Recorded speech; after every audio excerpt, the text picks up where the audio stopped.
So hello students, good morning to all. सुबह सुबह physics lab में आ गया हूँ कुछ क्वेश्चंस बताने के लिए, क्योंकि टाइम नहीं है, क्लासेस हैं और ड्यूटी है, तो इसलिए मैं फटाफट इम्पोर्टेंट पॉइंट्स आपको बता रहा हूँ। फिज़िक्स लैब में अभी बैठा हूँ यहाँ पर और जल्दी से हम क्वेश्चंस करते हैं। और सबसे पहले हम पढ़ेंगे इलेक्ट्रिक फ्लक्स के बारे में। सो इलेक्ट्रिक फ्लक्स किसे कहते हैं हम? What is the electric flux? जैसे कि मैंने आपको बताया था कि जैसे अगर मोबाइल हैं, अगर हम बारिश में मोबाइल को ले जाते हैं, चलाते हुए जाते हैं, तो क्या हो जाएगा? मोबाइल भीग जाएगा। क्यों? क्योंकि बारिश आएगी ऊपर से बारिश आएगी और नीचे मोबाइल होगा। नीचे क्या है? सरफेस है, और ऊपर क्या है? ऊपर से अगर बारिश आएगी और नीचे मोबाइल का सरफेस है, तो क्या हो जाएगा? ये इसमें से पास होने लग जाएंगे, मोबाइल ख़राब हो जाएगा। ठीक ऐसे ही अगर हम किसी इलेक्ट्रिक फील्ड की बारिश में, सोचो आप इलेक्ट्रिक फील्ड की बारिश हो रही है, वो ऐसे भी हो सकती है। इलेक्ट्रिक फील्ड की बारिश हो रही है और अगर हमने कोई सरफेस उसमें रख दिया, तो उस सरफेस से कितने number of electric field line pass होंगे, उसको हम कहते हैं फ्लक्स। जैसे कि भीष्म पितामह को जब तीर लगे थे, तो देखा था कि उसमें भीष्म से बहुत सारे तीर पास हो रहे थे, तो आप वो तीर को इलेक्ट्रिक फील्ड और भीष्म की जो बॉडी है उनको आप सरफेस मान सकते हो।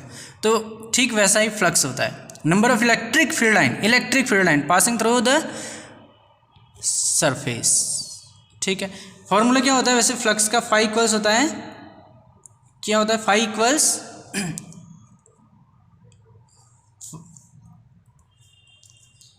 ई डी एस कॉस थीटा, या हम कह सकते हैं E dot D S. Electric field अगर डी एस एरिया वेक्टर के पैरेलल होगा तो तब फ्लक्स मैक्सिमम होगा, और अगर इलेक्ट्रिक फील्ड एरिया वेक्टर के परपेंडिकुलर होगा, देखो थीटा की वैल्यू जब 90 होगी तो कॉस 90 हो जाएगा 0, तो फ्लक्स क्या हो जाएगा? 0। और अगर पैरेलल होगा, पैरेलल मतलब ये दोनों अगर एक ही डायरेक्शन में होंगे, एरिया ऐसे है, एरिया की डायरेक्शन क्या हो गई? जैसे कि अगर हमने ये बनाया है, देखो एरिया की डायरेक्शन ये है और इलेक्ट्रिक फील्ड की डायरेक्शन ये है। एरिया वेक्टर और इलेक्ट्रिक फील्ड के बीच एंगल है 0 डिग्री, तो उस टाइम पे फ्लक्स मैक्सिमम गुजरेंगे, मैक्सिमम, ध्यान रखना है। ओके, तो अब फ्लक्स निकालने के लिए हमको क्या क्या चाहिए? एक तो इलेक्ट्रिक फील्ड चाहिए, एक एरिया चाहिए और एक एंगल चाहिए उनके बीच का। ठीक है, ध्यान रखना है, अगर दोनों परपेंडिकुलर होंगे तो फ्लक्स 0 हो जाएगा, अगर पैरेलल होंगे तो फ्लक्स मैक्सिमम हो जाएगा। Okay, next point. अच्छा, फ्लक्स निकालने के लिए गॉस ने एक शॉर्टकट तरीका ढूंढा। उसने कहा यार इतना लॉन्ग हम पहले इलेक्ट्रिक फील्ड निकालें, फिर हम एरिया वेक्टर निकालें, इसके अलावा एक और टर्म हो सकता है जिससे हम फ्लक्स निकाल सकते हैं। लेकिन उसने कहा हम इसके लिए एक कंडीशन लेते हैं कि एक सरफेस कैसा होगा? इनक्लोज्ड सरफेस हो, 3 डायमेंशनल सरफेस हो और सिमेट्रिकल हो। अगर हम एक ऐसा एरिया कंसीडर करें, एक ऐसा रीजन कंसीडर करें जो कि क्लोज्ड हो, 3D हो और सिमेट्रिकल हो, तो उस टाइम पर जो फ्लक्स होगा उसको निकालने के लिए हमको कोई इलेक्ट्रिक फील्ड और कुछ भी नहीं चाहिए, केवल क्या चाहिए? चार्ज चाहिए, चार्ज। उस चार्ज को epsilon not permittivity in free space से डिवाइड कर देंगे। Permittivity in free space 8.85 into 10⁻12, इससे अगर हम डिवाइड कर देंगे तो हमारा फ्लक्स निकल जाएगा, ये ध्यान रखना। तो ये इंपॉर्टेंट पॉइंट था, phi equals Q upon epsilon naught. ध्यान रखना, मैंने आपको पहले भी ये क्वेश्चन बताए हैं कि अगर हमको जैसे एक चार्ज दिया है और स्फीयर का, जैसे कि स्फीयर गॉसियन सरफेस कैसा कैसा हो सकता है? स्फेरिकल हो सकता है, सिलेंड्रिकल हो सकता है और क्यूबिक हो सकता है, क्योंकि सिमेट्री 3 ही बनती है। अब ध्यान रखना है कि मैंने एक क्वेश्चन बताया था कि एक पॉइंट चार्ज यहाँ पर है और एक सरफेस माना ये है और एक सरफेस ये है, दो फेस दिए हुए, कितना फ्लक्स पास होगा? तो ये तो 2 ही सरफेस है, तो क्लोज सरफेस नहीं है, तो हम इसको क्या करेंगे? पहले क्लोज सरफेस बनाएंगे। एक यहाँ से कंसीडर किया, एक इधर से, एक इधर से, टोटल हम कितने फेस बना देंगे? इसके 6 फेस बना देंगे। 6 फेस से कितने फ्लक्स पास होंगे? 6 फेस से फ्लक्स पास होंगे, फाई इक्वल्स क्या हो जाएगा? Q upon epsilon not. तो एक फेस से कितना फ्लक्स पास होगा? इसको डिवाइड कर देंगे, एक फेज से कितना फ्लक्स पास होगा, 5 = Q/6 epsilon not, one phase से 6 एप्सिलॉन नॉट।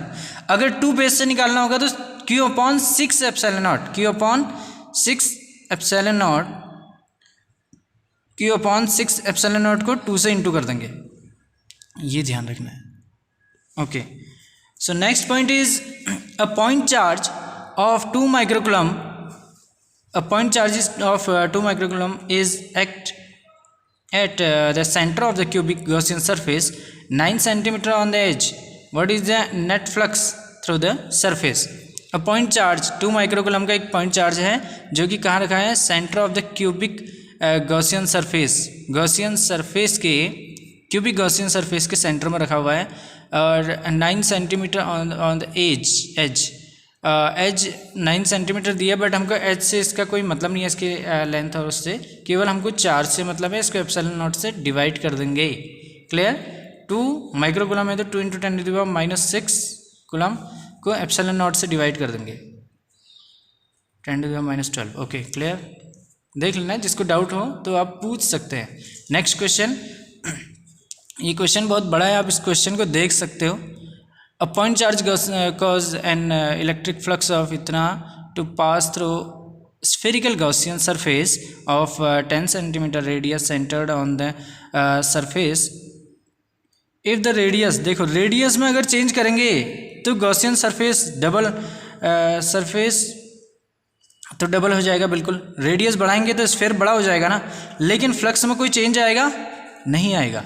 फ्लक्स में रेडियस, एरिया बढ़ाने से कोई चेंज नहीं आता है। अगर हम गॉसियन सरफेस को चाहे छोटा रखें या बड़ा रखें, इससे कोई फ़र्क नहीं पड़ता है, उसका रेडियस पर डिपेंड नहीं करेगा, क्योंकि एरिया पर डिपेंड नहीं करता है। गॉसियन सरफेस या फ्लक्स जो होता है, फ्लक्स किस बात पर डिपेंड करता है? ओनली चार्ज पर।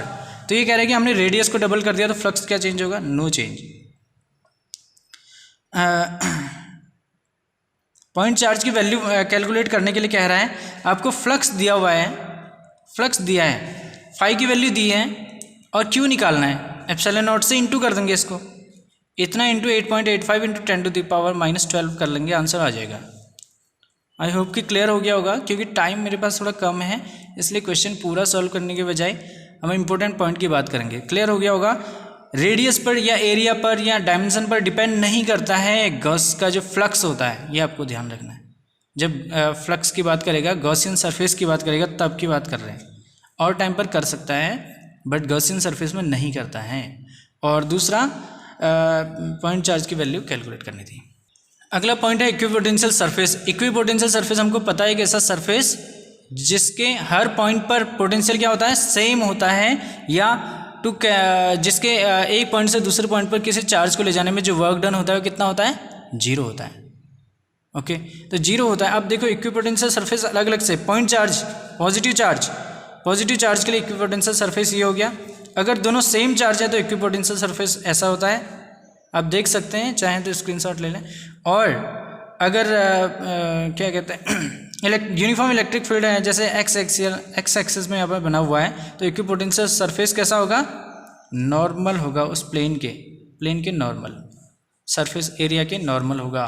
डाइपोल से कैसा बनता है ये मैंने आपको क्लासेस में भी बताए हैं, तो ये क्लियर हो गया होगा इक्विपोटेंशियल सरफेस से रिलेटेड। अब एक इम्पोर्टेंट क्वेश्चन भी करेंगे, तो ये पॉइंट क्लियर हो गया होगा। इक्विपोटेंशियल सरफेस किसे कहते हैं? एक ऐसा सरफेस जिसके हर पॉइंट पर पोटेंशियल सेम होता है, या work done to carry charge is 0। So next question is here, the work done in carrying a charge q one round of the circle of radius a। Circle के एक round में एक charge को ले जाने में कितना वर्क करना पड़ेगा? ध्यान रखना है, वर्क जो होता है फोर्स इंटू डिस्प्लेसमेंट होता है। सर्कल के चारों ओर अगर हम एक चार्ज को ले जाएंगे, एक राउंड लगाएंगे, तो डिस्प्लेसमेंट कितना हो जाएगा? 0। डिस्प्लेसमेंट विल बी 0, सो 0 हो जाएगा, तो वर्क भी क्या हो जाएगा? 0। पॉइंट चार्ज को अगर सर्कुलर, यहाँ पर एक पॉइंट चार्ज है, इसके चारों ओर ले जा रहे हैं, कह रहा है ये क्यू चार्ज है, इस क्यू चार्ज को हम सर्कुलर पाथ में ले जा रहे हैं, तो एक राउंड कंप्लीट करने में इसका डिस्प्लेसमेंट 0 हो जाएगा, तो वर्क हो जाएगा 0। नेक्स्ट पॉइंट है पोटेंशियल। पोटेंशियल हम किसे कहते थे?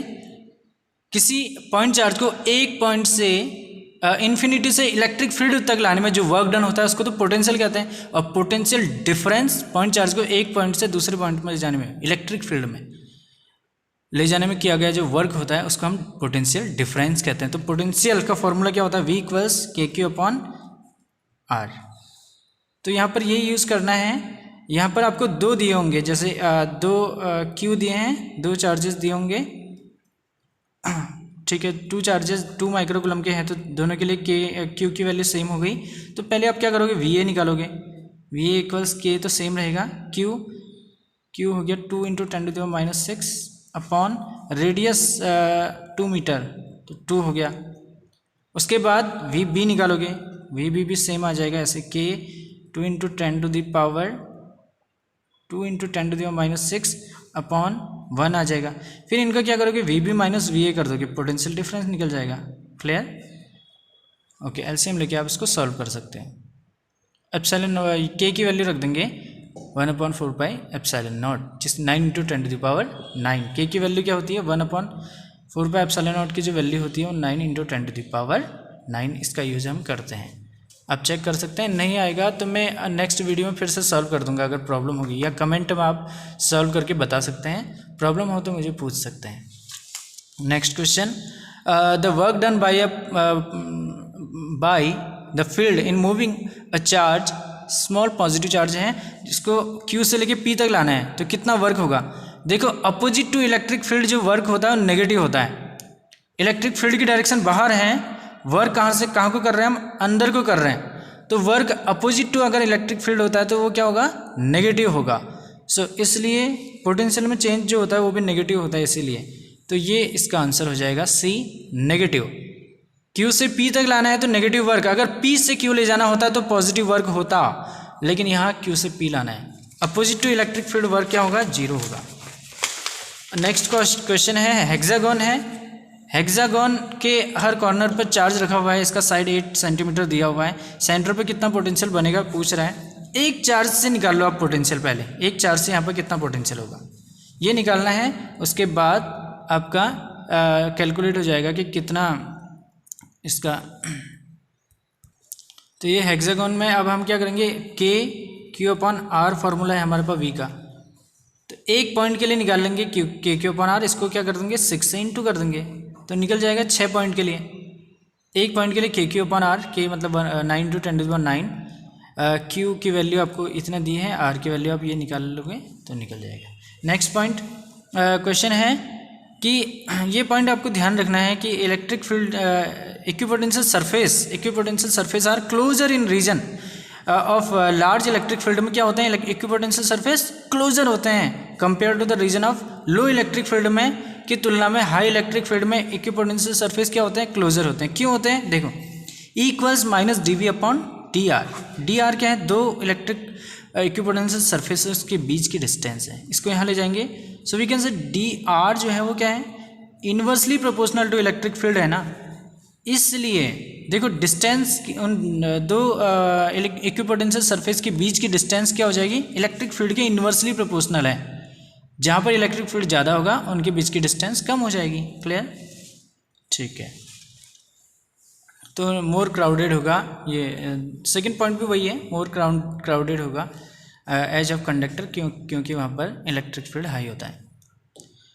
The electric potential at a point in a free space due two point charge Q, देखो आपको ये दिया हुआ है पोटेंशियल की वैल्यू दी है और electric point field at that point, electric field निकालना है। तो अब हम क्या करेंगे, हमारे पास फॉर्मूला है V इक्वल्स KQ/X, x मान लेते हैं, क्योंकि V की वैल्यू दी है, K की वैल्यू ऐसे रहने देते हैं, अभी रखते नहीं है, Q भी पता नहीं है, X ये हो गया। देखो Q से Q कैंसिल हो जाएगा, V की वैल्यू ये थी ना, पोटेंशियल दिया था, K ऐसे रख दिया, Q ऐसे रख दिया, X ऐसे रख दिया। यहाँ से हम क्या निकाल लेंगे, X को K के टर्म्स में निकाल लेंगे, ये क्लियर हो गया होगा। अब हमारे पास फॉर्मूला E का क्या होता है, E बराबर होता है KQ/x², तो X की वैल्यू यहाँ से उठा के यहाँ रख देते हैं, तो इट विल बी KQ/K²/10⁻11, 22 कर देते हैं, स्क्वायर हो गया उसका, 11 का स्क्वायर 22 टॉप में चले जाएगा, K से K गया, so it is Q/, Q upon K into 10⁻22। Okay, this is the answer. ये आंसर हो गया। समझ में आ गया होगा ये? कोई डाउट हो तो आप कमेंट में पूछ सकते हैं या स्कूल ग्रुप में, व्हाट्सएप ग्रुप में पूछ सकते हैं। एक क्वेश्चन यहाँ पर है, इंपॉर्टेंट क्वेश्चन है, dielectric constant of a metal का डाइलेक्ट्रिक कांस्टेंट कितना होता है, ये आपको ध्यान रखना है। सो कितना होता है? Infinite. This is infinite, not D, it is infinite, infinite होता है।